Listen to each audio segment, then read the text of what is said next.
क्या मनाली जाने पर किसी का विरोध हो सकता है? जी हाँ, सही सुना आपने। हाल ही में 55 साल की महिला का एक वीडियो वायरल हो रहा है जिसमें वो मनाली छुट्टी मनाने पहुंची हैं, जिस पर लोगों का विरोध सामने आ रहा है। तो चलिए आपको बताते हैं ये पूरा मामला क्या है। आदाब, आप देख रहे हैं आवाज वॉइस और मैं हूँ आपके साथ अमीना माजिद।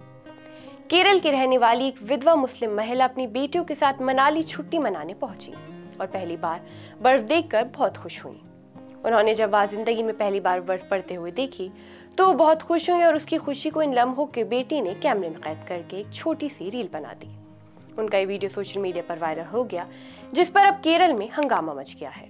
अल नफीसुमा केरल के पेरम्बरा की रहने वाली हैं। उनके पति 25 साल पहले ही गुजर चुके हैं। पति के जाने के बाद नफीसुमा ने मेहनत मजदूरी करके घर चलाया।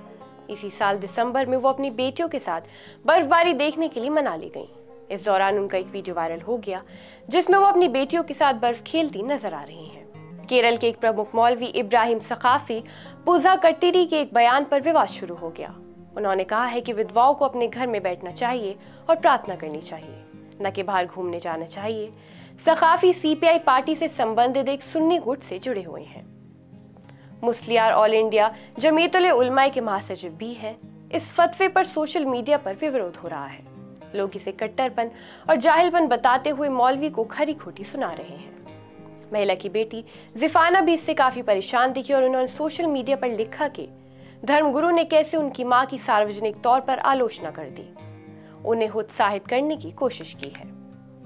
जिफाना ने कहा कि धर्मगुरु की आलोचना के बाद उनके रिश्तेदारों और पड़ोसियों ने भी उनकी मां की आलोचना शुरू कर दी है, जिसका उनकी मां पर गहरा असर पड़ा है। उन्होंने कहा कि एक जाने माने विद्वान के बयान ने मेरी मां की शांति छीन ली। अब वो बाहर भी नहीं जा पा रही हैं क्योंकि समुदाय के लोग उन्हें गलत समझ रहे हैं। क्या 25 साल पहले अपना पति खो चुकी एक नाती पोती वाली महिला के लिए कोने में बैठकर कुरान पढ़ना काफी है? एक विधवा महिला को दुनिया के अनुभव लेने से क्यों रोका जाए? क्या ये दुनिया सिर्फ पुरुषों के लिए बनाई गई है? हालांकि नफीसुमा के पक्ष में कई लोग सामने आए हैं और सोशल मीडिया पर कई यूजर्स ने कहा है कि एक महिला को अपनी जिंदगी जीने का पूरा हक है, चाहे वो विधवा हो या विवाहित। ये घटना एक बड़ा सवाल खड़ा करती है कि क्या महिलाओं, विशेष रूप से विधवाओं को समाज में स्वतंत्र जीने का अधिकार नहीं है? ये पहली बार नहीं है जब किसी धार्मिक या रूढ़िवाद विचारधारा की व्यक्ति ने महिलाओं की व्यक्तित्व स्वतंत्रता पर सवाल उठाया है।